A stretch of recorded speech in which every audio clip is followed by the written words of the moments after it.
Ya. Nos corresponde realizar una exposición sobre los protocolos de tratamiento psicológico en la adultez, en la cátedra de psicología del adulto.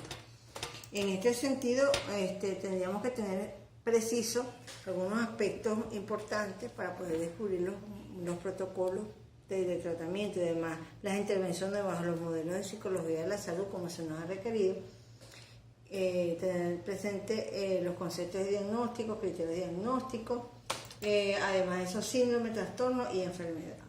El diagnóstico como un proceso de asignación de determinados atributos clínicos, los criterios diagnósticos como un conjunto de síntomas que deben estar presentes para que pueda establecerse un diagnóstico, el síndrome como conjunto de agrupaciones de signos y síntomas que se presentan simultáneamente, el trastorno como un síndrome clínicamente significativo asociado al deterioro de una área o más áreas de funcionamiento, y la enfermedad como un trastorno de etiología conocida y proceso patofisiológico subyacente identificable. Además de eso, los signos, que son atributos concurrentes y objetivos, y los síntomas como atributos referidos subjetivamente, indicativos de comportamientos desviados y derivados de 4 fuentes conceptuales metodológicamente hablando, diferentes, que es la biofísica, la intrafísica, la fenomenológica y la conductual. ¿Por qué todo ello? Porque no podemos describir los protocolos de tratamiento de psicología en la adultez, ni las intervenciones bajo los modelos de psicología de la salud, si no hacemos alusión a cada uno de esos trastornos. Lo haremos de alguna manera resumida, esquemáticamente, en unos cuadros que hemos diseñado para ello y que también serán bajados con un link para que en todo caso puedan ser analizados por la profesora o por el profesor virtual. El concepto, por ejemplo, para explicar o describir los protocolos de tratamiento psicológico en la adultez, tenemos los trastornos psicóticos. El concepto son trastornos mentales graves que causan ideas y percepciones anormales. La etiología no existe con claridad una etiología establecida, pero se piensa que generalmente ocurre en personas con condiciones ambientales genéticamente predispuestas. Tendríamos un diagnóstico que sería la desorganización en el pensamiento y el habla, las creaciones falsas que no están basadas en la realidad, como por ejemplo los delirios, y ver o escuchar o sentir cosas que no existen, lo que llamaríamos las alucinaciones. Un pronóstico que depende de la causa de la psicosis, que tendría que ser establecida. Si la causa se puede corregir, el pronóstico a menudo es bueno. ¿Cuáles serían entonces esas estrategias o protocolos de intervención o tratamientos de intervención? El cuidado hospitalario, el control médico psiquiátrico, los fármacos y la psicoeducación, que es el rol del psicólogo para la familia y para el entorno familiar. Así pasaría, por ejemplo, también con la psicosis esquizofrénica, adultos con psicosis esquizofrénica, también tendríamos un concepto simple, en todo caso, dependiendo si es simple, hebefrénica, catatónica o paranoide. También con un episodio agudo, latente, residual o tipo de esquizoafectivo o paranoide. Eso también compone una etiología con unos factores genéticos, sociales, psicosociales, bioquímicos, y eso nos comportaría, en todo caso, descubrir los protocolos a través primero de un concepto, una etiología, un diagnóstico, un pronóstico y una estrategia de intervención. Por ejemplo, el diagnóstico se diagnostica sobre la base de una evaluación psicológica. El proveedor de atención médica valorará la duración y la gravedad de los síntomas de esa persona, y la estrategia de intervención serían fármacos, psicoterapia, psicoeducación. El pronóstico generalmente depende de la persona si está dispuesta a aceptar ayuda, y además de ello, la psicoterapia y los medicamentos podrían contribuir a reducir efectivamente la paranoia y limitar su impacto sobre el paciente. Igual sucedería con el trastorno unipolar depresivo, el trastorno bipolar 1 y el trastorno bipolar 2. Cada uno de ellos tiene un concepto, una etiología, un diagnóstico, un pronóstico y una estrategia de intervención. Del mismo modo, trataríamos la clasificación de la depresión. Para nuestro sistema de abordaje, haríamos la clasificación psicogénica o orgánica, dependiendo de ella, los trastornos neurológicos también, neuróticos también, como la angustia, la fobia, la histeria, la obsesiva compulsiva y la hipocondriaca.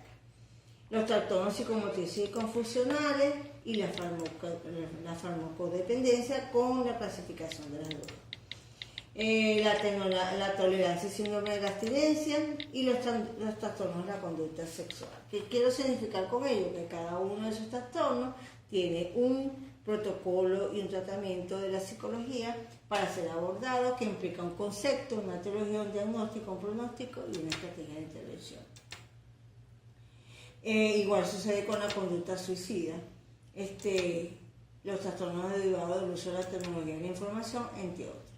Esa evaluación y diagnóstico del paciente con un trastorno mental implica determinar la alteración del nivel de conciencia o cambio, en todo caso cognitivo, deterioro de memoria, por ejemplo, si existe cualquier síntoma mental atribuido a alguna enfermedad o sustancia, y determinar si ese trastorno es mental orgánico o inducido por sustancias, por ejemplo.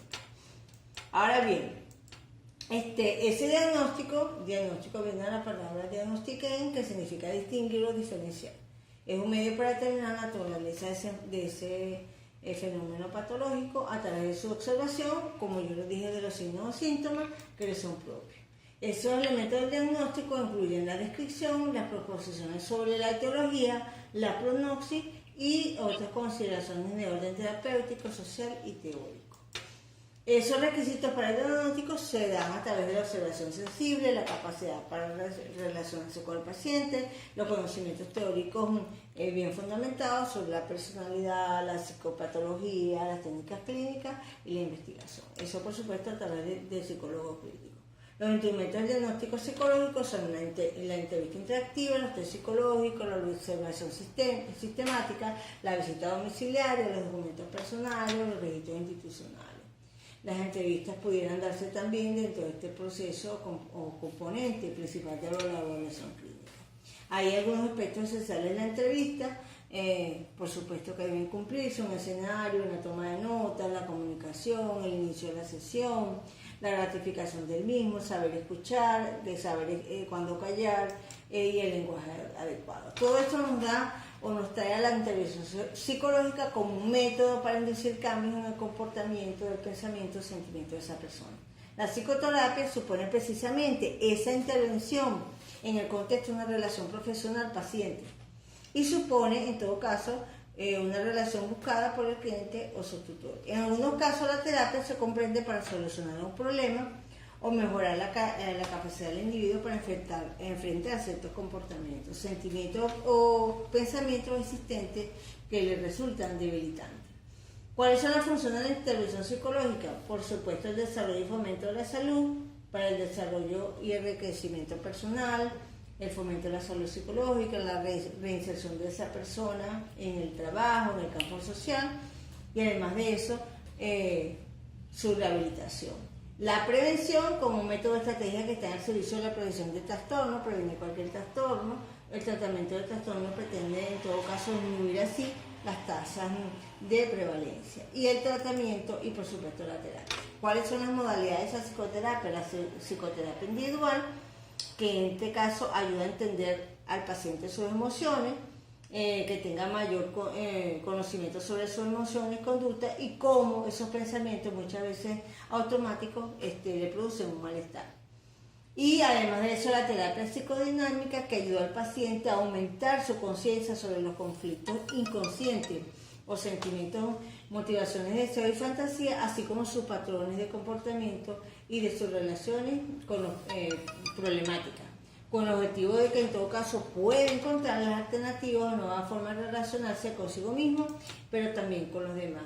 Las modalidades de la psicoterapia pudieran ser cognitivas, es un sistema que intenta reducir las reacciones emocionales excesivas y las conductas contraproducentes mediante la codificación de la conducta, el pensamiento erróneo, defectuoso de ese paciente, esa conducta o esa creencia desadaptativa que subyace en todo caso en esas reacciones. Y la terapia familiar, que considera a la familia como paciente y al miembro enfermo como el síntoma por el cual se acude al tratamiento. Los procesos de la dinámica familiar, comunicación efectiva con el entorno familiar, los familiares, las reglas, etc. Y el rol que debe cumplir cada uno de ellos. Y la psicoterapia de grupo también es una forma especial de terapia en la cual un grupo pequeño se reúne guiado por un psicoterapeuta profesional para ayudar individual y mutuamente a todas esas personas en ese grupo determinado. Existen modelos de intervención, el psicoanalítico, el cognitivo-conductual, el humanista y el sistémico. Vemos que el psicoanalítico es un proceso terapéutico muy estructurado y utiliza la asociación libre. Cada individuo atraviesa por varias etapas decisivas en la formación. El cognitivo-conductual es un tratamiento que busca modificar la distorsión cognitiva de los supuestos personales. Y el humanista que en todo caso hace hincapié en el aquí y en el ahora, restando importancia a los antecedentes históricos. Y el sistémico que plantea el cambio del individuo en el sistema, es decir, de lo intrapsíquico a lo interpersonal. Se nos pide también finalmente la aplicación de un modelo de intervención. Vamos a aplicar la aplicación de técnicas conductuales de tratamiento a la depresión. Supongamos el caso práctico de un bajo nivel de actividad de una persona, de un paciente que se relaciona con la autoevaluación del paciente, es decir, se siente inútil e incapaz, y con el estado de ánimo depresivo que eso implica. Las técnicas conductuales utilizadas en la conducta depresiva tienen una doble finalidad. En este caso, producir un incremento en el nivel de su actividad, modificando la apatía, el desánimo, la pasividad y la falta de gratificación del paciente, y por un segundo lado, la segunda vertiente, facilitar la evaluación empírica de sus pensamientos automáticos y significativos, por supuesto asociados, como por ejemplo su pensamiento de inutilidad, de incompetencia, de incontrolabilidad. Podemos utilizar entonces en el abordaje de este caso de depresión las siguientes técnicas conductuales. Por ejemplo, la asignación gradual de tareas. Se le asignan gradualmente tareas al paciente. El psicólogo trata de contrarrestar esa creencia de que ese paciente es inútil o que es incapaz, estableciendo el objetivo a alcanzar y tareas graduales, adecuándolas al funcionamiento de cada paciente e incrementando la responsabilidad en la medida en que va alcanzando los logros. El ensayo cognitivo, ensayar con el paciente, por supuesto, imaginativamente los pasos previos a una tarea. Eso le permite al paciente de alguna manera desdramatizar las tareas percibidas como muy dificultosas o inalcanzables. Y programación de actividades diarias. El psicólogo y el paciente programan tareas diarias que puedan garantizar la posibilidad de aumento de gratificación a través de los refuerzos para el paciente, o como tareas distractoras al momento, en todo caso, de malestar, que se sienta mal, asignándole tareas a cumplir, como ejemplo, ejerciendo estímulos predecibles y negativos.